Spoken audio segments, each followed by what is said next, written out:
What's up, guys? It's me, LSP Spectra, here in another video in Wayward Terran Frontier.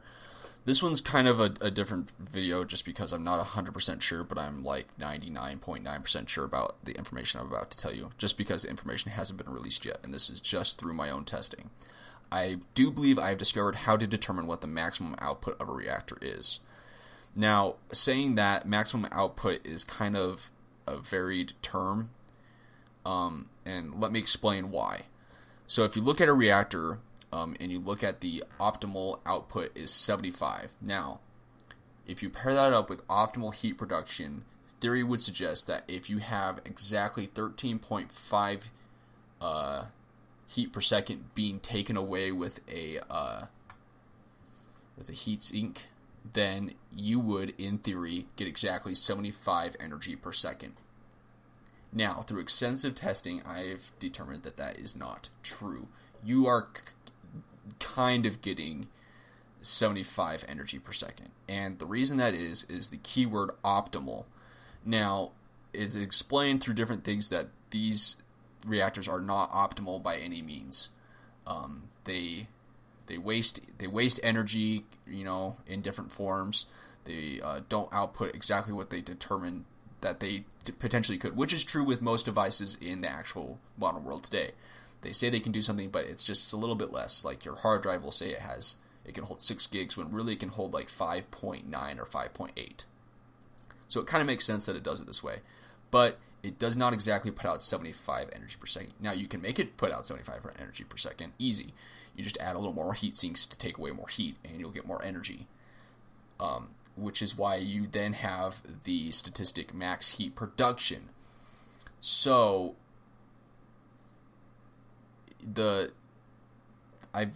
through a lot of math and a lot of thinking and a lot of testing, I've created a little formula to determine the exact max in quotations, max energy you can output.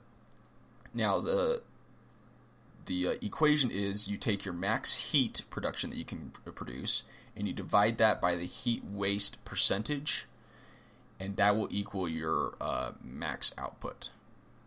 So in this case, you would take 27.9 and divide it by 0.18, and that would equal 155. So your max energy is 155 energy per second. Again, this is kind of weird, and I'll kind of show you how I tested it. If you come down here, I kind of got a setup where I have created enough thrusters to make it so that it uses its max amount of energy. Now, in its current setup, it is using this one engine, which is requiring 72 energy per second, which in theory it should be able to handle, with exactly 13.5 heat per second being taken away from the reactor. Now, if we save this, exit, go and test the ship, hop in here, it'll take a second to get going, but it will get going. And if you look on the right, you can see down here engines, that bar is slowly coming up. Now, the engines can technically store energy, so if we let off the accelerators real quick,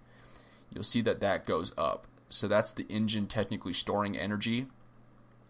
But if I start going again, you'll see that it kind of stays where it is, but it is slowly going down, and eventually will go all the way back down. But it kind of gets to a point where it kind of equalizes and kind of keeps up with itself.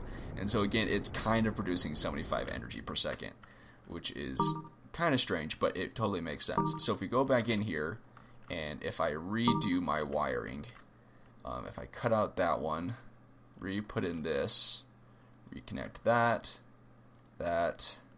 reconnect that, this one, and this one, this can be deleted. It's actually not needed. Now I have a system that is pulling out 151 energy per second. Now remember, through our calculations, we should be getting 155 energy per second. And we have plenty of heat dissipation that goes to the max. Now, if we save this, we go back here and we test the ship again, you will see that it takes a second to get going, but they do get going. So now all engines are technically running, and you can see that it is technically kind of doing the same thing, except this time maybe climbing a little bit, because maybe it's using just a little bit less energy requiring a little bit less energy per second than it required beforehand. But again, it is still kind of staying right there, still kind of losing energy every once in a while, and still kind of going up every once in a while. It's definitely not a steady climb, but it's not like it's staying where it is. And so I'm assuming if we were, you know, pulling 151, I mean, we can go right now, come in here, and we can add another 1 energy per second, and it won't affect it too much. But this is just what I tested at. If we go back in here, do this again, see that we have all of this, and it gets up to that point, but it's yet again still struggling. So it's kind of weird to say that I know what the max energy per second is when it's really kind of weird like this. But through my testing, this is once you get past that threshold of the calculation that I made, 155, you get to a point where the reactor, no matter what, can't keep up. But again, the reason I feel like I'm right is I went back and tested this whole 75 energy per second that it gives me at optimal production and output, heat production and output, and it behaves the exact same way. So while there's not like a really determined, like, hard figure maximum output that they've given us, this hard figure optimal output is not exactly 100% accurate either, which is why I feel like I'm right. So again, our equation for this is max heat divided by heat waste percentage equals the max output. So you take that max heat production, and then you divide it by that percentage, which is turned, the decimal point at the end is moved up 2, so it's 0.18 or 0.2, and they're different on each one, so they produce a different maximum output variance, you know. But that's essentially what it is. I hope this helps you guys.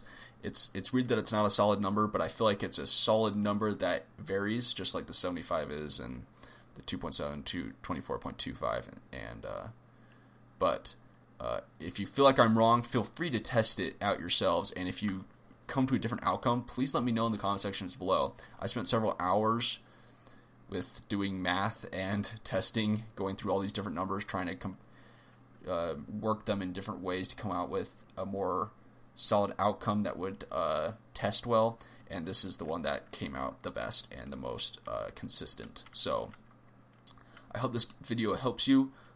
Again, if you prove me wrong, I'd love to know, so please throw that in the comment section below. Hey guys, thanks for watching. I hope you enjoyed this video. If you want to see more videos like this, click on the symbol in the top left, and if you want to see other videos of mine, click on the one in the top right. Other than that, I will see you guys next time. See ya!